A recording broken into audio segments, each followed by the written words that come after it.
as we've heard, Gospel have announced again that they're splitting up. So if Gospel are out of the picture, are there any bands in particular that you see that can make a kind of a breakthrough that Gospel did, or is that kind of picking favourites? Yeah, I think it is picking favourites. I don't really see it like that. I mean, I see every release I've worked on is, you know, is an achievement. Yeah. The Call to Arms album is a particular favourite of mine for a lot of reasons. The All Father Weapon of Ascension album is also a favourite of mine. But you know, you've got to keep looking to the future. What's coming next? What you're going to do next? You can't look backwards. You know. Yeah.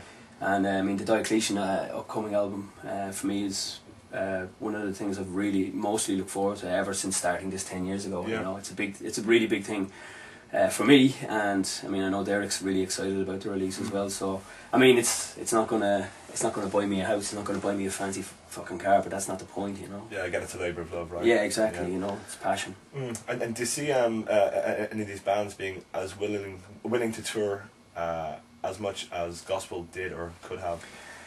Or is that something that you'd like to concentrate more on? Or do you find that the touring thing is what we take away now from the label side of things, and it's something you'd prefer to leave to other people rather than being as involved as you were with the Gospel? Well, I mean, the Gospel tour was, I mean, it was a moment in time, it was an experience, you know. Again, I can't really reiterate what it's like coming from an island trying to do these things. Yeah. I mean, it's different for continental people. These things are at their doorstep. It's easy for them to get involved in. It's not coming from Ireland.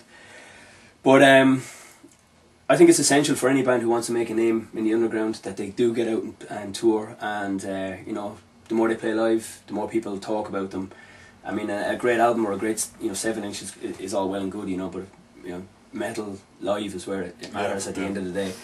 So yeah, I mean, if I can get involved in touring, and it's something that I'm excited about and want to be a part of, well, absolutely. You do it. Yeah. Another thing I was curious about was when you talk about the kind of bands that you've released, which tend to appeal to a die-hard crowd, and you know, this, for want of a better word, this necro aspect, people tend to be a little bit more old school, let's say.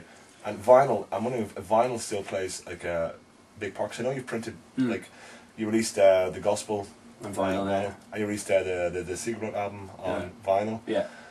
For example, does vinyl still do well, even through your mail order? I mean, oh yeah, vinyl is a big thing, but I think the thing about vinyl is it's more so the product than the actual music. People like having this big fancy product, you know, and some labels can do really well on vinyl. You know, they have their whole framework and network built up around that. You know, it's not the same for me because postage costs out of Ireland are just are heavy, right? So I mean, like, again, you know, if you're in Holland or Germany or whatever like that, and you're trading with a partner, you can drive to them. And I mean, I know you're paying petrol costs or whatever like that, but like you can meet them at a festival and swap stuff there. Yeah. You're making money and trading stuff, so it's a win-win situation. Over here, it's not like that, you know. But vinyl is something you like to do yourself. Are you a vinyl person? Oh yeah, I mean, I love vinyl. I collect it, as you can see.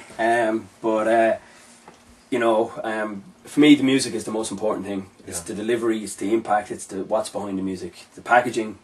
I mean, obviously, is important as well, how you present it, how it looks. I mean, if I could press everything I release on vinyl, I would, undoubtedly. But unfortunately, it's a matter of economics, you know, and it's either sink or swim sometimes. And, but it is something that's a nice kind of bonus that you can look into from time to time. Absolutely, yeah.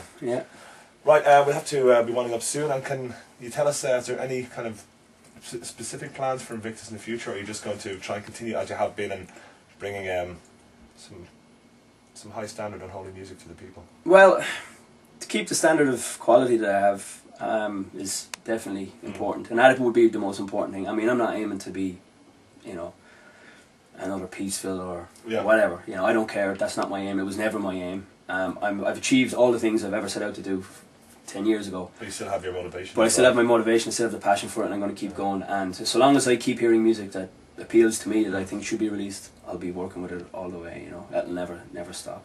Fantastical. True underground spirit. Alright.